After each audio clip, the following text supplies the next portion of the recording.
qu'est-ce on se retrouve pour l'analyse du match hier soir de Monaco face à l'Olympique de Marseille.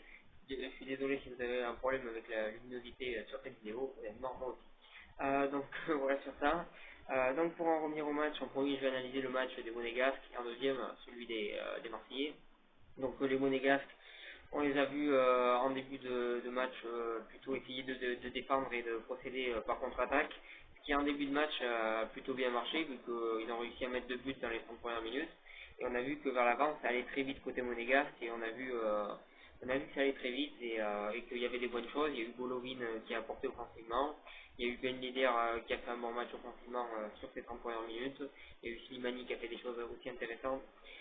Qui fait une passe décisive notamment et qui était intéressant par ses déplacements. Donc on a vu 30 bonnes premières minutes de Monaco qui globalement a plutôt bien défendu pour ces 30 premières minutes et qui a bien attaqué, qui a fait des choses intéressantes offensivement et qui s'est projeté très vite vers l'avant et qui a eu un sang-froid de réalisme devant le but. Ensuite, après ces 30 premières minutes, on a vu une défense de Monaco que j'ai trouvé assez catastrophique. C'est pas la première fois qu'on les voit comme ça, c'est pas la première fois qu'on voit qu'ils se font remonter au score. Ça a été très inquiétant ce qu'a fait Monaco encore une fois. Défensivement, c'est vraiment très inquiétant. Je trouve que la défense centrale, honnêtement, est un petit peu dépassée par les événements à l'heure actuelle. Donc voilà, il y a des choses à revoir côté Monaco et c'est vraiment très inquiétant cette défense de Monaco. On voit qu'il y a des milieux de terrain qui ne se reculent pas forcément, que les attaquants non plus. Notamment sur le but de Payet, on voit que Fabregas met un pas fou à se replacer. D'ailleurs, Fabregas qui avait critiqué la Ligue 1 dans une interview, alors il n'a pas tort dans ce qu'il a dit, mais quand on voit son niveau, je pense qu'il est vraiment très mal placé pour la critiquer. Donc voilà sur ça. Et voilà sur un petit peu ce que j'avais à dire. Donc la défense de Monaco, c'est franchement très inquiétant, il laisse d'énormes espaces. On voit une équipe qui est coupée en deux par moment entre les défenseurs et les attaquants, et les milieux qui descendent pas, notamment comme j'ai dit Fabregas, qui selon moi a fait un match très mauvais, voilà. Sur ça. Même si on a vu un joueur à côté de lui qui a fait des bonnes choses et des mauvaises, c'est Bagayoko juste à côté de lui, mais il a quand même fait pas mal de bonnes choses et lui il s'est replacé en défense. Donc voilà sur ça, on a aussi vu l'entrée intéressante quand Fabregas est sorti justement d'Adrien Silva, le portugo-français, qui a fait une bonne rentrée, qui a fait des très bonnes passes vers l'avant et qui a aussi apporté un petit peu défensivement. Donc voilà, bon match, bonne rentrée de sa part. Il a été très intéressant par ses passes. Il a fait un petit peu le travail de l'ombre, mais il a fait des bonnes choses et quand il est rentré, ça s'est vu que Monaco commençait à aller un peu mieux et aller un peu plus vers l'avant. Donc voilà sur ça, mais en tout cas une défense côté monégasque que je trouve vraiment inquiétante et c'est depuis le début de la saison. Donc voilà sur ça, pour en revenir à l'OM, on a vu un début de match un petit peu hésitant, ils avaient la possession, ils ont joué très haut, ils s'étaient vraiment placés très haut, ils ont eu la possession et ils n'en ont pas fait grand chose, ils ont fait pas mal d'attaques stériles durant ces 30 premières minutes et ils ont défendu très haut, ce qui a permis à Monaco de faire des bonnes contre-attaques.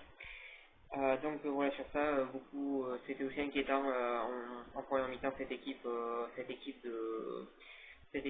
l'Olympique de Marseille était aussi inquiétante en première mi-temps, notamment parce qu'ils ont voulu, comme je l'ai dit, jouer très haut.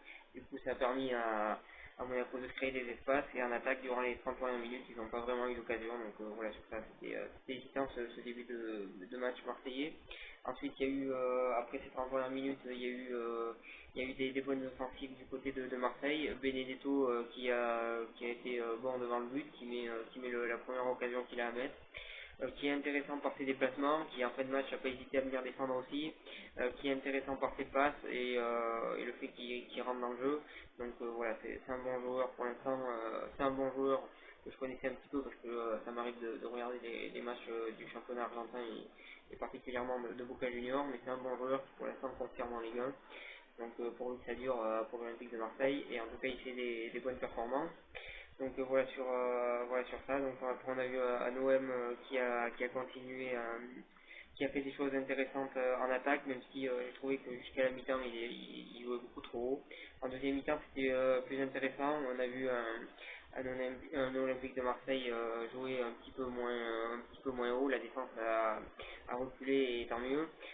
Donc du coup ça les a permis de moins se prendre des contre-attaques rapides comme c'était le marqué en première mi-temps, donc ça c'est bien vu de la part de la défense de l'OM. Et en attaque, on a vu des bonnes choses. On a vu Germain qui fait un bon match, qui est intéressant par ses passes, qui marque un but et qui vient défendre aussi en fin de match. Donc bon match de sa part. Payet qui fait un bon match et qui marque un magnifique but. C'est important parce que ça fait partie des cadres de l'Olympique de Marseille. Le milieu de terrain que j'ai trouvé globalement, ça dépend quel joueur. Ça a été moyen dans l'ensemble, je dirais. J'ai trouvé Sanson intéressant par ses déplacements, notamment offensivement. Il a fait des bonnes choses. Lopez aussi intéressant par ses passes. Strootman, encore une fois, je l'ai pas trouvé, j'ai pas trouvé spécialement bon. J'ai trouvé que quand il y a eu le contre-attaque, justement, il était assez passif. Et honnêtement, j'ai pas trouvé que ce soit un grand match de sa part. La défense, comme j'ai dit, c'était pas un grand match de leur part, parce que tout simplement, je pense qu'ils ont défendu un petit peu trop haut. Je pense qu'en contre-attaque, Monaco les a mis trop facilement en danger, mais je pense que le match était très particulier, et je pense que l'OM devrait se reprendre défensivement dès le prochain match. Par contre, pour Monaco, je pense que ça va être toujours aussi compliqué, et que globalement, Monaco risque d'avoir ce problème défensif durant longtemps. Même si en attaque, il y a des bonnes choses à Monaco, le problème c'est qu'en défense, il y a des choses très inquiétantes du côté monégasque. Du côté de l'OM, c'est une belle victoire, c'est une victoire avec du caractère parce qu'il fallait revenir quand ils perdaient 2-0 et ils l'ont fait. Donc voilà sur ça, c'est une victoire avec du caractère de la part de l'OM et une défaite de Monaco inquiétante surtout quand on voit ce qui se passe défensivement. Monaco qui est à l'heure actuelle avant-dernier, donc voilà sur ça, et c'est inquiétant pour Monaco. Du côté de l'OM, c'est plutôt bon, et voilà ce que j'avais à dire sur cette vidéo. Je vous remercie de m'avoir suivi et je vous souhaite une bonne continuation.